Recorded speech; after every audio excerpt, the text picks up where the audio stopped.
حسبي ربي جل الله ما في قلبي غير الله نور محمد صلى الله لا إله إلا الله.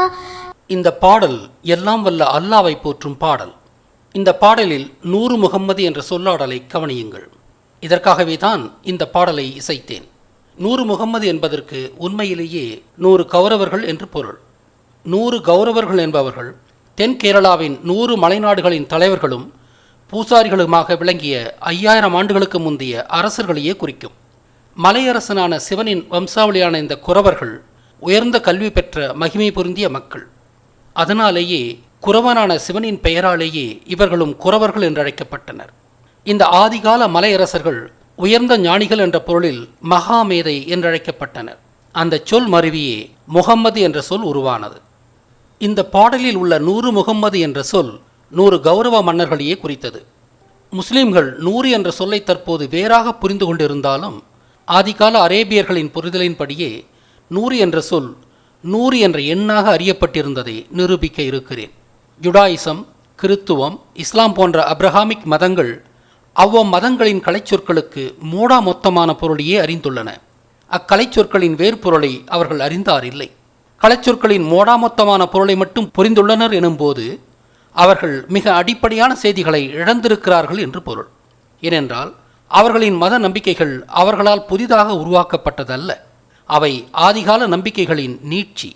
ஆதிகால கலைச்சொற்கள் அந்த நம்பிக்கைகளை செப்பமாக விவரித்திருந்தன. அவர்களின் ஆதி மொழியான தமிழ் காலத்தாலும் சூழலாலும் மருவி இப்போது ஹீப்ரூ என்றோ அராபிக் என்றோ பரிணமித்திருப்பதால் தம் மொழிகளின் கலைச்சொற்களின் உண்மை பொருளையும் அவர்கள் அறிந்தாரில்லை.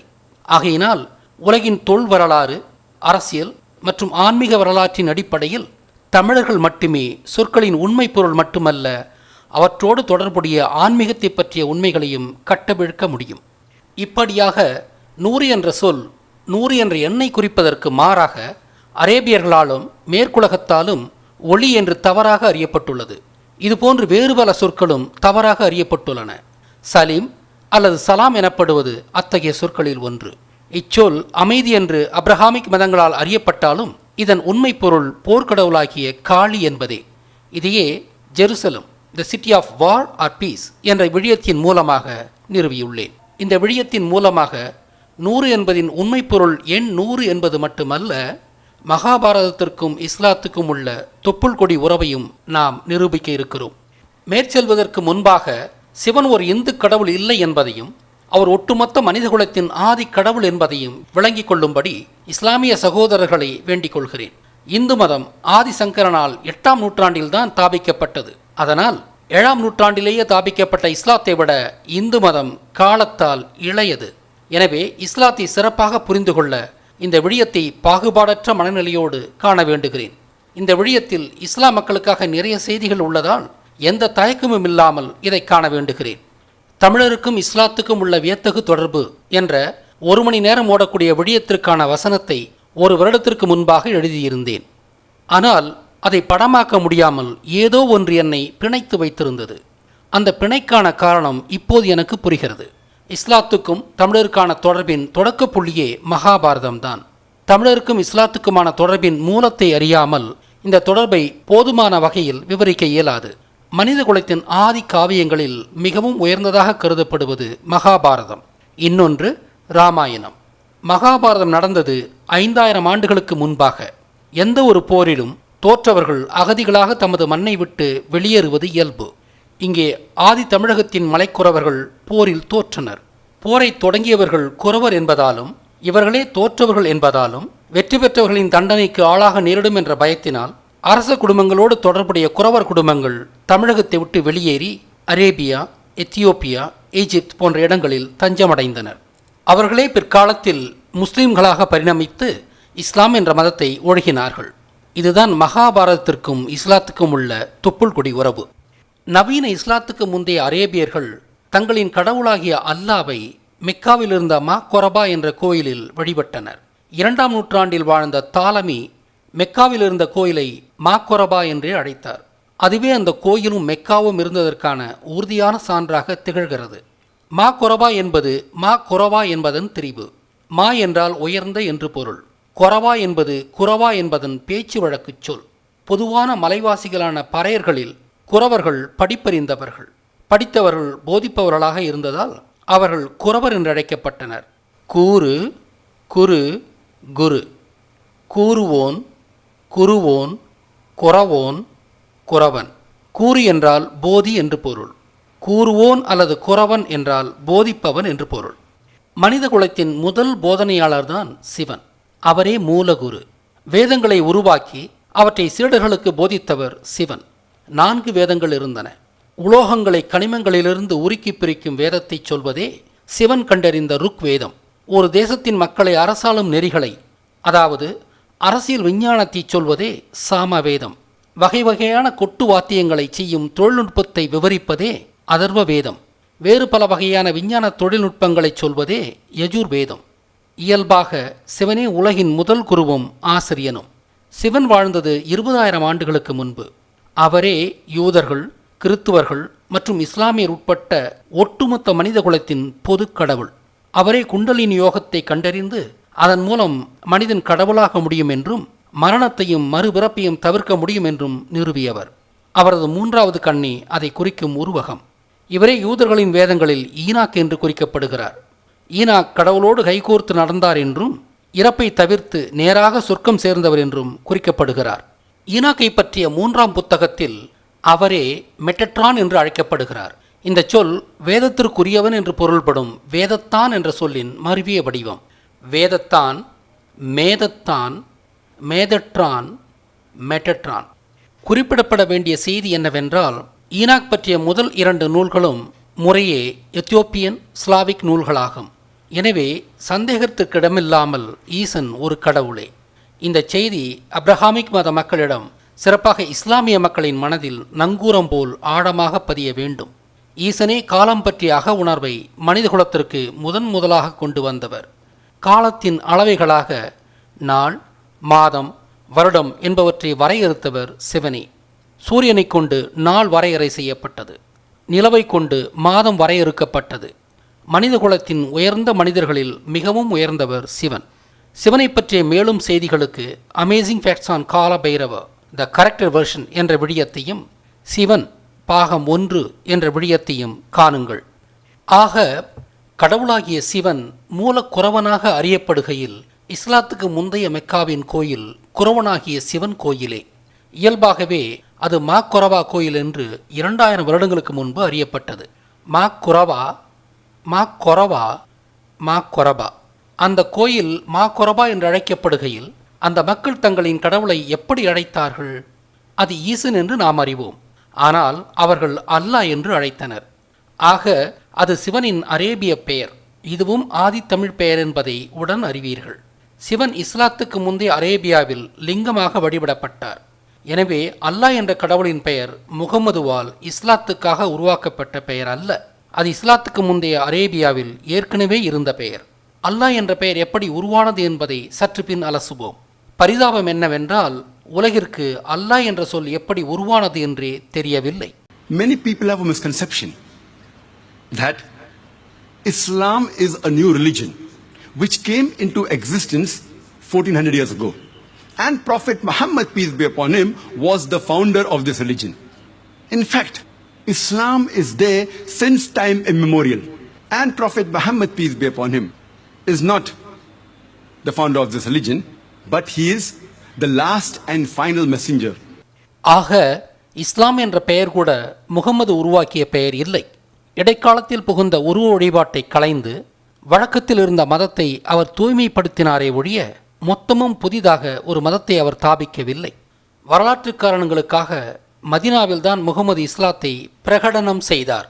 ஆனால் பிறகு மெக்காவை வென்று அதிலிருந்த சிலைகளை உடைத்த பிறகு மெக்காவையே முதன்மை மஸ்ஜித்தாக அறிவித்ததோடு அல்லாமல் அதை நோக்கியே உலக இஸ்லாமியர்கள் தொழுகை செய்ய வேண்டும் என்றும் விதி செய்தார். இஸ்லாமுக்கும் மெக்கா மஸ்ஜித்துக்கும் ஆதி தொடர்பில்லாமல் இஸ்லாம் முற்று முழுதாக புதிய மதமாக உருவாக்கப்பட்டிருந்தால், உலகின் முதல் மஸ்ஜித்தான மதினா மஸ்ஜித்தை தானே அவர் முதன்மை மஸ்ஜித்தாக அறிவித்திருப்பார். இதிலிருந்து என்ன தெரிகிறது? தனது குரேஷி மக்களின் பழைய மதமான இஸ்லாத்தை அவர் சீர்திருத்தம் செய்தாரே ஒழிய புதிய மதத்தை அவர் தாபிக்கவில்லை என்பது நிரூபணமாகிறது. இந்த அசாத்தியமான உண்மையை யாராலும் மறுக்க இயலாது. நவீன இஸ்லாத்தை வடிவமைத்த முகமது குரேஷி என்ற இனக்குழுவை சார்ந்தவர்.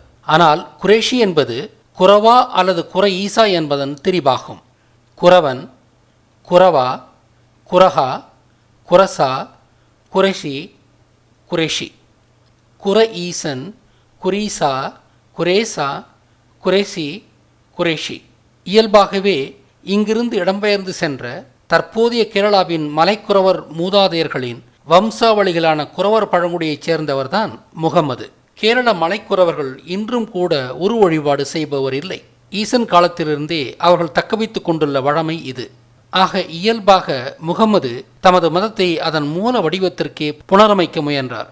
அதை செய்யும்போது அங்கு வாழும் அனைவருக்கும் பாலைவன வாழ்க்கையை எளிதாக்கும் வகையில் புதிய சட்டத்திட்டங்களை வகுத்தார்.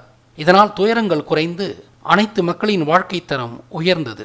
மிகவும் கொடுமையாக இருந்த பாலைவன மகளிரின் வாழ்க்கை தரம் உயர பல முற்போக்கு மாற்றங்களை செய்தார்.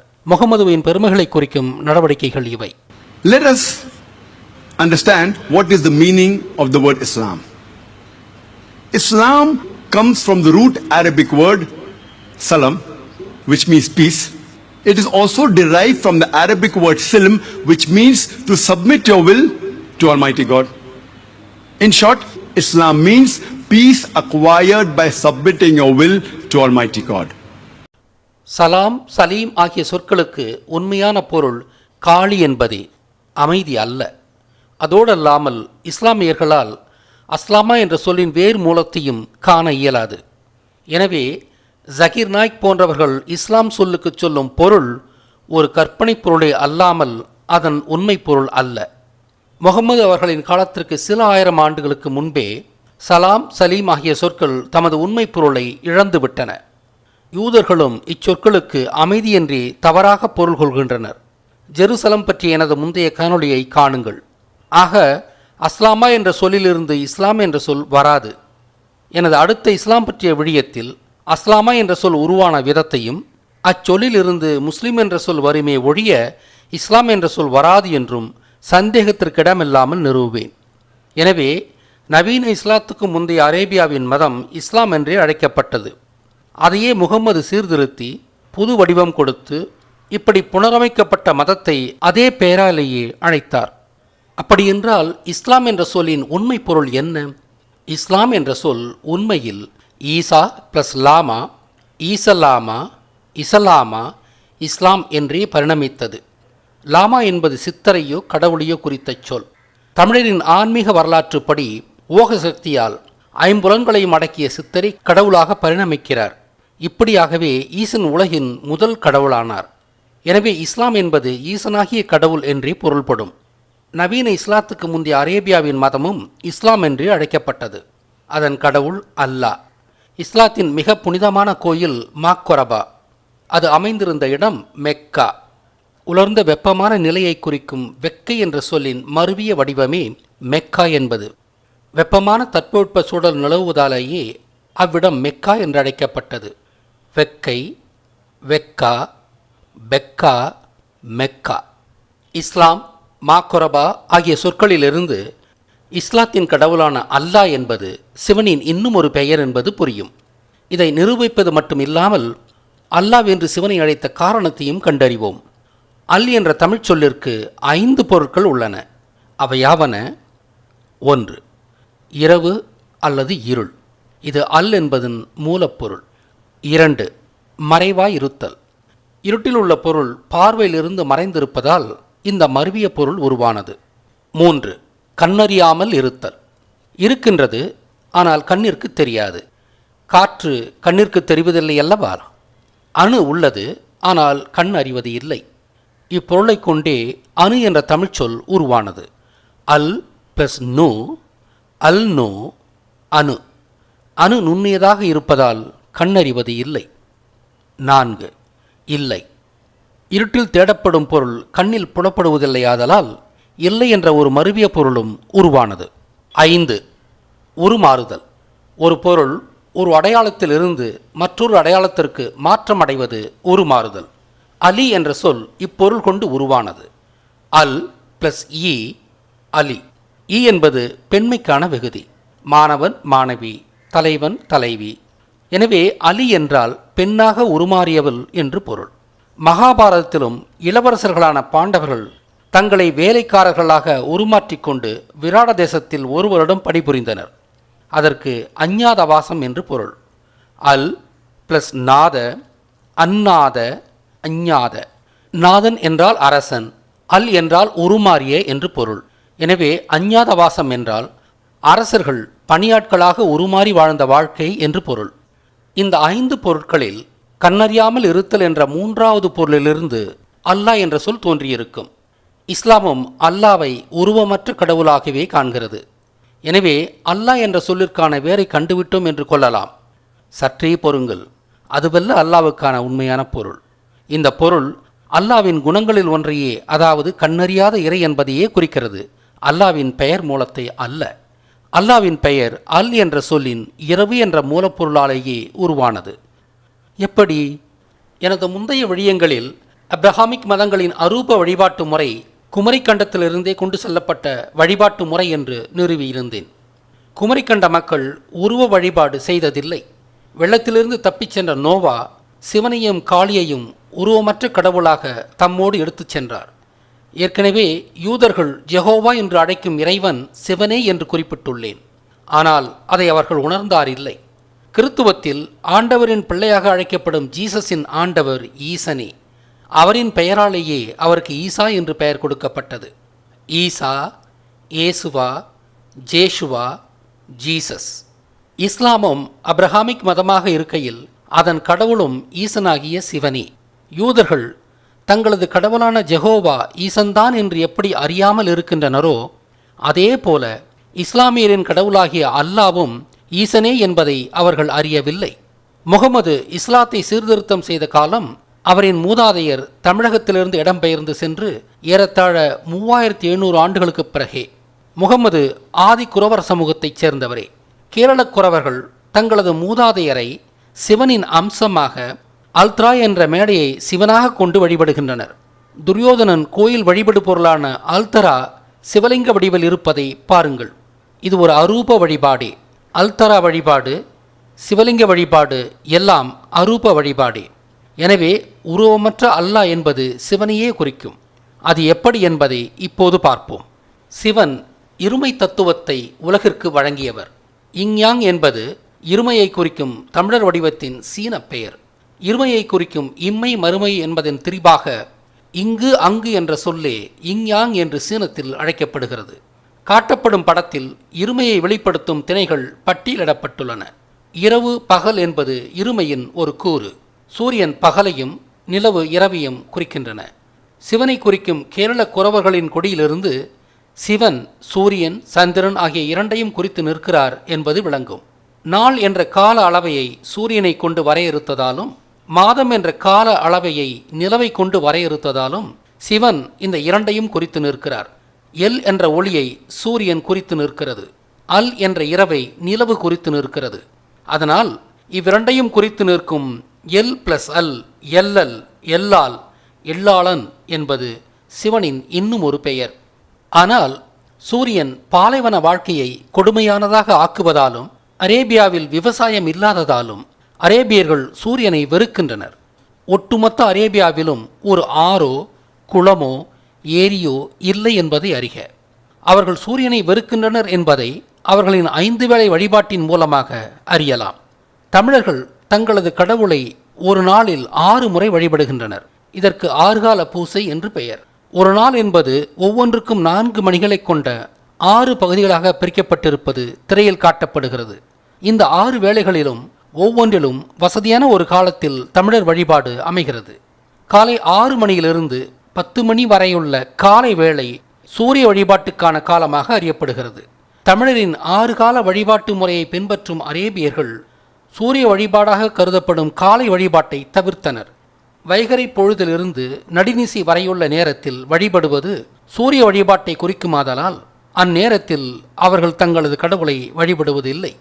இப்படியாகத்தான் இஸ்லாமியர்களின் 5 வேளை வழிபாடு உருவானது.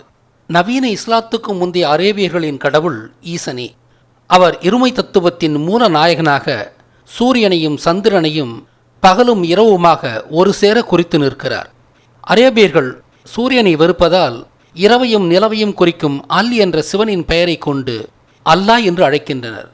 இப்போது இஸ்லாமியருக்கும் நிலவுக்கும் உள்ள நெருங்கிய தொடர்பை புரிந்து கொண்டிருப்பீர்கள். ரசனையூட்டும் ஒரு செய்தி என்னவென்றால், யூதர்கள் அவர்களது கடவுளை எல், எல்லோவா, எல்லோஹிம், எல் சடை, ஜஹோவா என்ற பெயர்களால் அழைக்கின்றனர். இவை எல்லாமே சிவனை குறித்த பெயர்களே. உண்மையில் யூதர்கள் சிவனை பகல் திணையாக எல் என்று சூரியனின் பெயரால் வழிபடுகின்றனர். அதற்கான காரணம் மிக எளிமையாக புரிந்து கொள்ளக்கூடியது. யூதர்கள் ஆதியில் கசார் பகுதியைச் சேர்ந்தவர்கள். அது மிகவும் குளிரான பகுதியாக இருந்ததால் அவர்கள் சூரிய ஒளியை ஆராதித்தனர். அதனால் தங்களது கடவுளான சிவனை சூரியனின் அம்சமாக எல் என்றே அழைத்தனர். குமரிக்கண்ட நீரூழியிலிருந்து தப்பிய யூதர்களின் மூலத்தந்தையான நோவாவின் கப்பல் கசார் பகுதியில் உள்ள அராரட் மலையில் தரை தட்டியது என்பதை இங்கு சேர்த்து எண்ணுங்கள். எனவே குளிர் நிலத்தில் வாழ்ந்த யூதர்கள் தங்களது கடவுளான சிவனை பகலை குறிக்கும் சூரியனின் அம்சமாக எல் என்று அழைத்தனர். கொடிய வெப்பப்பகுதியில் வாழ்ந்த முஸ்லிம்கள் தங்களது கடவுளான சிவனை இரவை குறிக்கும் நிலவின் அம்சமாக அல் என்று அழைத்தனர். எனவே யூதர்களை சூரிய வம்சம் என்றும் அரேபியர்களை சந்திர வம்சம் என்றும் அழைக்கலாம். அல் பிளஸ் ஆ, அல்லா. ஆ என்பது ஆதியை குறிக்கும் சொல். எனவே அல்லாஹ் என்றால் ஆதி கடவுளான சிவன் என்றோ அல்லது ஆதிசிவன் என்றோ பொருள்படும். அல்லாஹ் என்ற சொல் சிவனை குறித்தது என்று தாபித்து விட்டோம். இப்போது இஸ்லாமியரின் வேத புத்தகமான குரானும் சிவனோடு சம்பந்தப்பட்டதென்று நிறுவுவோம். குரான் என்றால் படித்து காட்டுதல் அல்லது ஜெபித்தல் என்று பொருள். இவை போதித்தலுக்கு நிகரான சொற்கள். சிவனே உலகின் முதல் போதனையாளர். கொரவன், கொரான். குரவன், குரான். கொரவன் அல்லது குரவன் என்பது ஆசிரியனை குறிக்கும். கொரான் அல்லது குரான் என்பது போதிக்கப்படும் நூலை குறிக்கும். சிவன் குரு என்று அழைக்கப்படுகிறார் என்பதையும் அவர் போதித்தது வேதம் என்பதையும் இங்கே நினைவு கொள்வது நல்லது. இஸ்லாமியர்கள் தங்களின் கடவுள் அல்லாஹ் ஈசன்தான் என்பதை அறியாதிருக்கின்றனர் என்றேன். அதை நிறுவ சிவனுக்கும் இஸ்லாத்துக்கும் உள்ள நெருங்கிய தொடர்பை மேலும் சில அசாதாரணமான சான்றுகளை கொண்டு நிறுவுவோம். யிங் யாங் பற்றி ஏற்கனவே குறிப்பிட்டிருந்தேன். அரேபியர்கள் ஹிஜாப் எனப்படும் மேலங்கியை உடுத்துகின்றனர். ஆனால் அதில் ஒரு வித்தியாசம் உள்ளது. அரேபிய பெண்கள் காலியை குறிப்பது போல கருப்பு ஹிஜாப் அணிகின்றனர். ஆனால் அரேபிய ஆண்கள் சிவனை குறிப்பது போல வெள்ளை ஹிஜாப் அணிகின்றனர். இன்னும் ஒரு அசாதாரணமான சான்று என்னவென்றால், மரணித்து புதைக்கப்பட்ட ஆண்களையும் பெண்களையும் தனித்தனியாக அடையாளப்படுத்தும் சமாதிகள். சமாதியின் மேற்பகுதி யோனி போல வடிவமைக்கப்பட்டிருந்தால் அங்கு புதைக்கப்பட்டிருப்பவர் ஒரு மாது. சமாதியின் மேற்பகுதி லிங்கம் போன்றோ வேல் போன்றோ வடிவமைக்கப்பட்டிருந்தால் அங்கு புதைக்கப்பட்டிருப்பவர் ஒரு ஆண். இங்கு காட்டப்படும் சமாதிகள் மைசூர் அருகில் திப்பு சுல்தான் சமாதி பகுதியில் காணப்படுபவை. இது இந்தியாவில் மட்டுமில்லாது உலகெங்கும் பரவியுள்ள ஒரு வழிமுறை என்பதற்கு பிலிப்பைன்ஸ் நாட்டின் டாவோ நகரத்தின் இடுகாட்டை பாருங்கள். இஸ்லாமிய ஆண் சமாதி வேல் போன்றும் பெண் சமாதி குவளை வடிவ கற்களாலும் குறிக்கப்பட்டுள்ளதை காணுங்கள். இதிலிருந்து மற்றவரை காட்டிலும் இஸ்லாமியர்கள் சிவனையும் சிவலிங்கத்தையும் உக்கிரமாக வழிபட்டவர்கள் என்பது புரியும். சிவலிங்க வழிபாடு உருவ வழிபாடாகாது. மகாபாரதத்திற்கும் இஸ்லாத்திற்கும் தொப்புள் கொடி உறவு இருப்பதென்பது உண்மையானால் இஸ்லாம் என்பது குறவர்களிடமிருந்து உருவானது என்பதை நிறுவ வேண்டும்.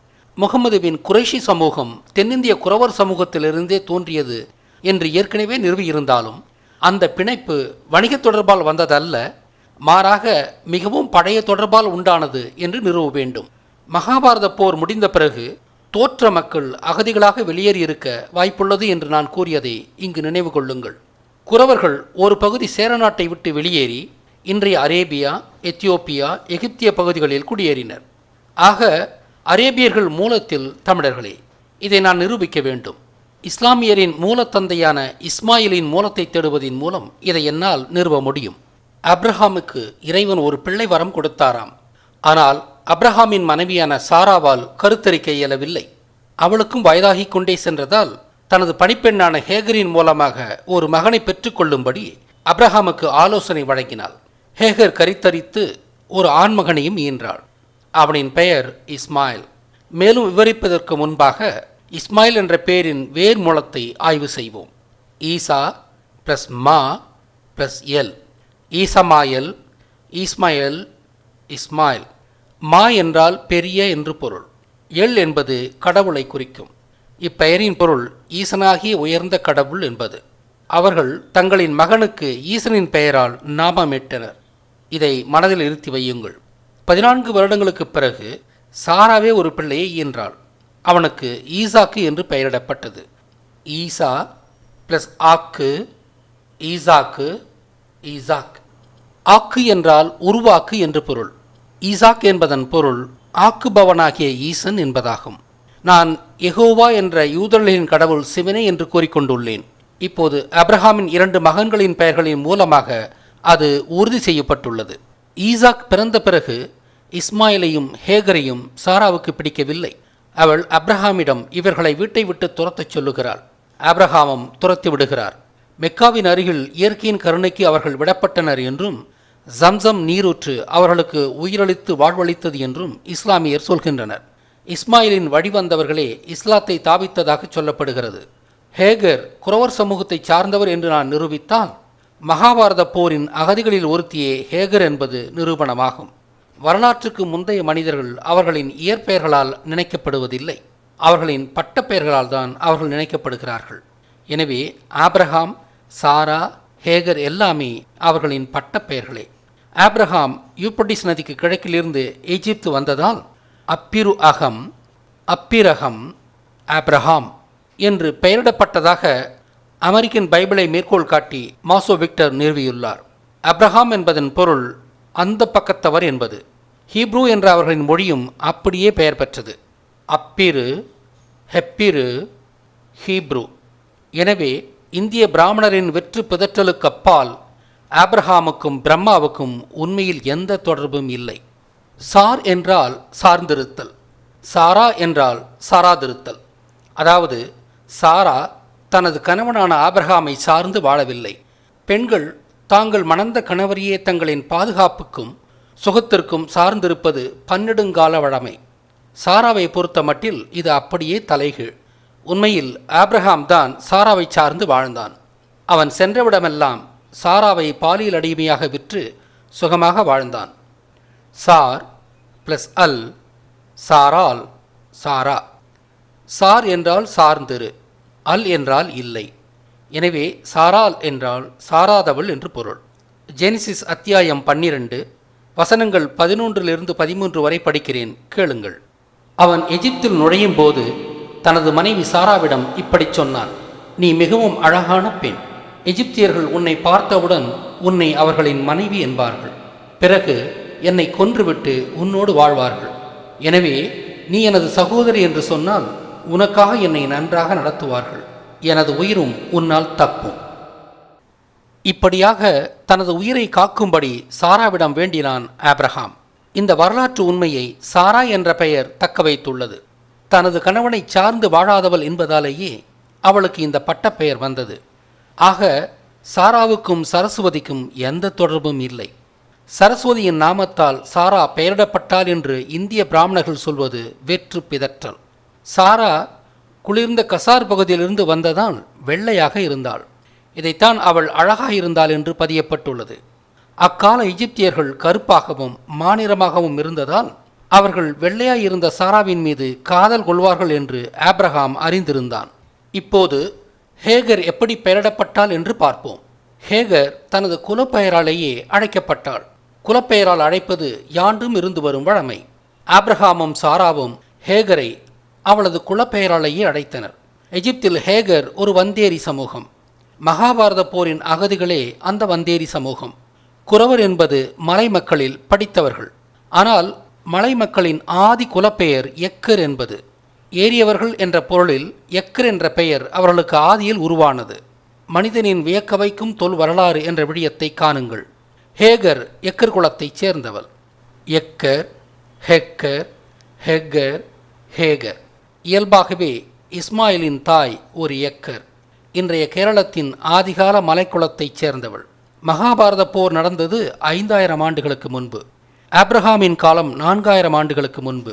ஹேகரும் ஒரு பெண் என்பதால் அவள் மகாபாரத போரின் அகதிகளாக எகிப்து சென்றவர்களின் வம்சாவளியாகவே இருக்க வேண்டும். மகாபாரதத்தோடு பின்னி பிணைந்துள்ள 100 என்ற சொல்லின் மூலமாக இதை நாம் இன்னும் வலுவாக நிறுவுவோம். இந்த விடயத்தின் தொடக்கத்தில் இசைத்த அதே பாடலை மீண்டும் இசைக்கிறேன். இந்த பாடல் ஒரு ஆதிகால பாடலாகவே இருக்க வேண்டும். அதனால் இப்போது முஸ்லிம்கள் இதன் பொருளை புரிந்து கொள்ளும் விதம் இதன் ஆதி புரிதலை விட வித்தியாசமாக இருக்க வேண்டும். பச்சை வண்ண வரிகள் இஸ்லாமியரின் தற்போதைய புரிதல், மஞ்சள் வண்ண வரிகள் இதன் உண்மை பொருள் என்னவாக இருந்தது என்ற எனது கருத்து.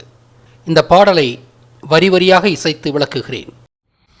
ஹஸ்பி ரப்பி ஜல்லல்லாஹ். சடுதியில் குறை தீர்க்கும் ஆசானே அல்லாஹ், எனது எஜமான் எனக்கு போதும், அல்லாவுக்கு புகழ் உண்டாகட்டும். இங்கே ஹஸ்பி என்பது ஸ்பான்டேனியஸ் என்று ஆங்கிலத்தில் பொருள்படுவது இங்கு காட்டப்படும் பக்கத்தின் வாயிலாக உணரலாம். ஆனால் ஹஸ்பி என்ற சொல் ஆசிவி என்ற தமிழ்ச் சொல்லின் மருவிய வடிவம். ஆசு ப்ளஸ் இ, ஆசுவி, ஆசுவி, ஹாசுவி, ஹாசுபி, ஹஸ்பி. ஆசு என்றால் உடனடியாக, சடுதியாக என்றெல்லாம் பொருள். ஈ என்றால் கொடு அல்லது தீர்வு கொடு என்று பொருள். இப்படித்தான் ஆசிவகம் என்ற சொல் உருவானது என்பதை கருத்தில் கொள்க. ஆசிரியர் என்று பொருள்படும் ரப்பி என்ற சொல் நோவாவின் 16 பேரப்பிள்ளைகளில் ஒருவனான அரம் என்பவனால் உருவான பெயர்.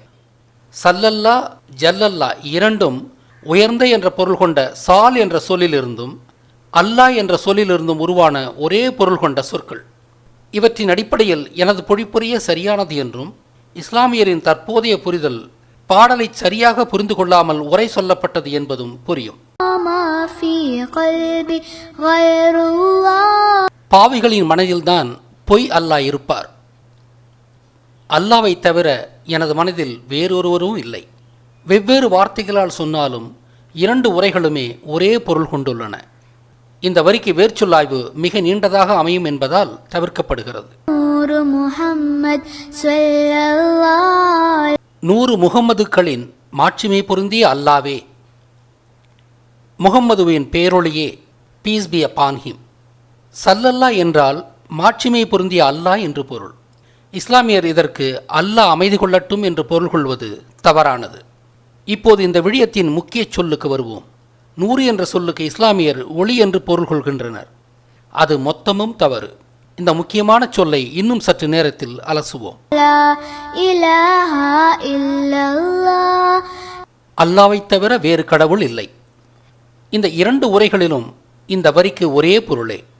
இலாஹா என்பது இல்லாக்காட்டி என்பதன் சுருக்கம், இல் என்பது இல்லை என்பதன் சுருக்கம். இந்த பாடலின் 3ஆம் வரி இந்த விடயத்தின் முக்கியமான வரி. 100 முகம்மது என்றால் என்ன? இந்த பாடலுக்கும் அப்பால் 100 முகம்மது என்பது அரேபியர்களில் ஆண்களுக்கான பெயர்.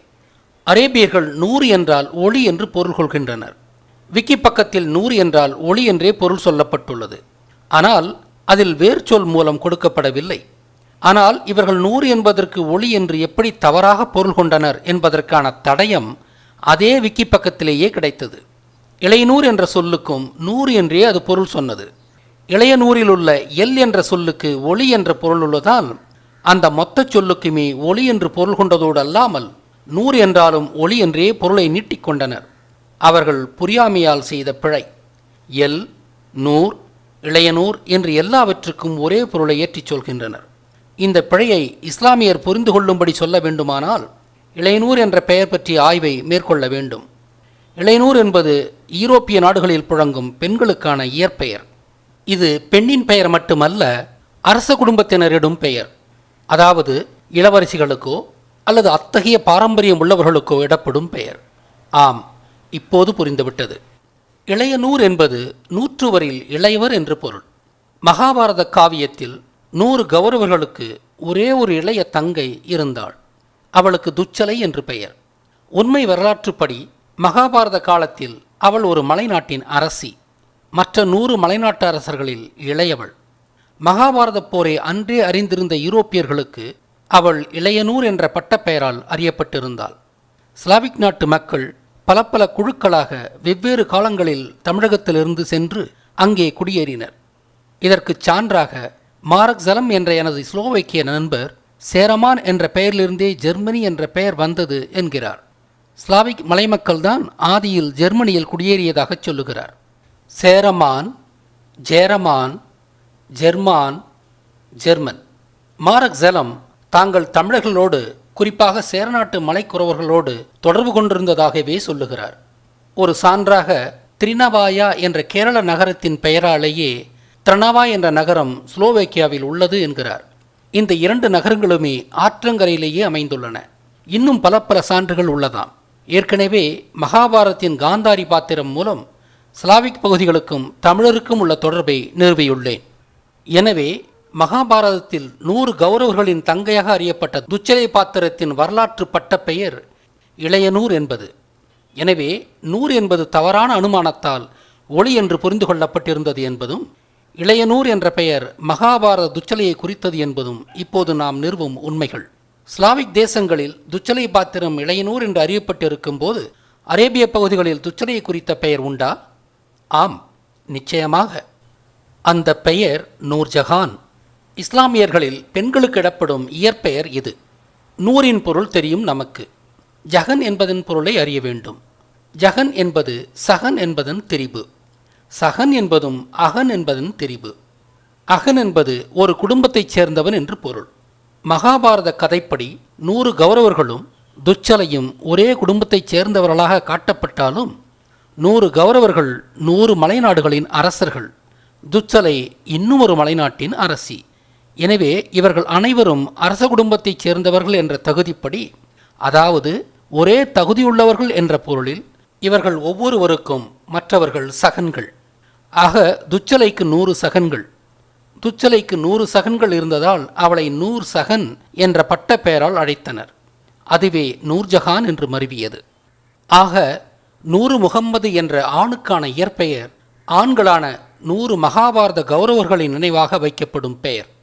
நூர்ஜஹான் எனும் பெண்ணுக்கான இயற்பெயர் மகாபாரத துச்சலையின் நினைவாக வைக்கப்படும் பெயர்.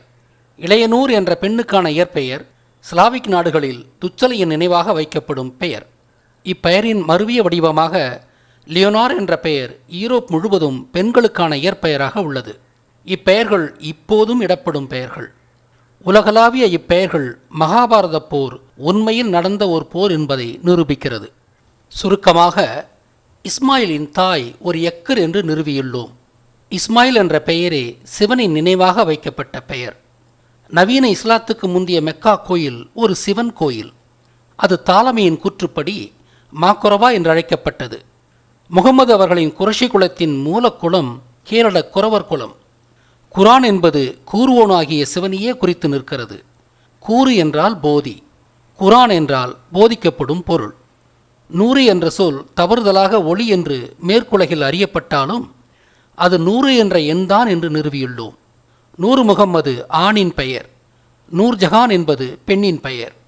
நூர் என்பது இரு பாலாரின் பெயராக இருப்பதால் மகாபாரத வரலாற்றிலிருந்தே இந்த பெயர்கள் உருவாகின என்பதும், 5000 ஆண்டுகளுக்கு முன்பு 100 என்ற சொல் 100 என்ற எண்ணையே குறித்தது என்பதையும் நிறுவியுள்ளோம். இளையனூர் என்ற யூரோப்பிய பெயரும் நூர்ஜஹான் என்ற அரேபிய பெயரும் மகாபாரத துச்சலையே குறித்தது. இவற்றின் மூலம் மகாபாரதத்திற்கும் இஸ்லாத்துக்கும் உள்ள துப்புள் கொடி உறவை நிரூபித்துள்ளோம். தமிழருக்கும் இஸ்லாத்துக்கும் உள்ள தொடர்புக்கு இந்த விடயம் ஒரு முன்னோட்டம்தான். இஸ்லாத்தை பற்றி எனது அடுத்த விடயத்தில் இஸ்லாத்தை புனரமைக்க முகமது அவர்களை தூண்டியது எது? புனரமைக்கப்பட்ட இஸ்லாம் பாலைவன மக்களின் சிக்கல்களை எப்படி தீர்த்தது? இஸ்லாமிய புனரமைப்பில் கேப்ரியலின் பங்கு என்ன? இஸ்லாத்தின் சர்ச்சைக்குரிய அம்சங்களின் மூலம் என்ன? போன்ற பல கேள்விகளுக்கு விடையளிப்பேன். முகம்மது, இஸ்லாம், அல்லாஹ், குரான் ஆகிய இஸ்லாமின் கலைச்சொற்களின் பொருளை விளக்கிவிட்டேன். இஸ்லாமியர்களுக்கு அம்மத கலைச்சொற்களின் மோடாமொத்தமான பொருள்தான் தெரியும். அவற்றின் உண்மை பொருளை அவர்கள் அறியவில்லை. எனவே அடுத்த இஸ்லாம் பற்றிய எனது படைப்பில் முஸ்லிம், மஸ்ஜித், ரம்ஜான், ஆதான் அல்லது ஆசான், சாலாத், நிக்கா, ஹிஜாப், ஷரியா, மினாரெட், ஹலால் போன்ற சொற்களின் உண்மை பொருளை விவரிப்பேன். பல இஸ்லாமிய பழக்க வழக்கங்களின் மூலத்தையும் விவரிப்பேன். இந்த சொற்களும் வழக்கங்களும் அவற்றின் உண்மை பொருள் மூலமாக இஸ்லாத்தின் வரலாற்றையும் ஆன்மீகத்தையும் வெளிப்படுத்தும். அவை மிகவும் ரசனையுள்ள செய்திகளாக இருக்கும். இஸ்லாமிய அன்பர்களில் 100 என்பது ஒளிதான் என்று சாதிப்பவர்கள் நான் கேட்கும் கேள்விகளுக்கு பதிலளியுங்கள். நூர் முகமது என்றால் முகம்மதுவின் ஒளி என்று பொருள். அப்படியென்றால் ஆண் பெண் என்ற இருபாலாருக்கும் இப்பெயர் சூட்டலாம் அல்லவா? பிறகு ஏன் ஆண்களுக்கு மட்டுமான பெயராக இது இருக்கிறது? அதே போல நூர்ஜஹான் என்றால் உலகின் ஒளி என்று பொருள் கொள்கிறார்கள். அப்படியென்றால் இப்பெயரையும் ஆண் பெண் என்ற இருபாலாருக்கும் சூட்டலாம் அல்லவா? பிறகு ஏன் பெண்களுக்கு மட்டும் இதை சூட்டுகின்றனர்? ஆனால் மகாபாரதப்படி இவற்றுக்கு பொருள் கொண்டால் நூறு முகம்மது ஆண்பால் பெயராக மட்டும்தான் இருக்கும், நூர்ஜஹான் பெண்பால் பெயராக மட்டும்தான் இருக்கும். இறுதிச் சொற்களாக இஸ்லாம் பாலைவன மக்களின் வாழ்க்கையை பற்றியதாதலால் இதில் சர்ச்சைக்குரிய சில அம்சங்களும் உண்டு. ஆனால் உலக மதங்களில் இஸ்லாம் உண்மையான நேர்மையான மிகச்சில மதங்களில் ஒன்று. இஸ்லாம் பாலைவனத்திற்காக கணக்கச்சிதமாக செய்யப்பட்ட ஒரு மதம். அடுத்த இஸ்லாம் பற்றிய எனது விழியத்தில் எனது ஆய்வை தொடர்வேன். இச்சன்னலுக்கு புதிதானவர்கள் இஸ்லாத்தை உண்மையாக புரிந்து கொள்ள என்ற பிளேலிஸ்டை இந்த சேனலின் ஹோம் பேஜுக்கு சென்று சொடுக்கி பார்க்கவும்.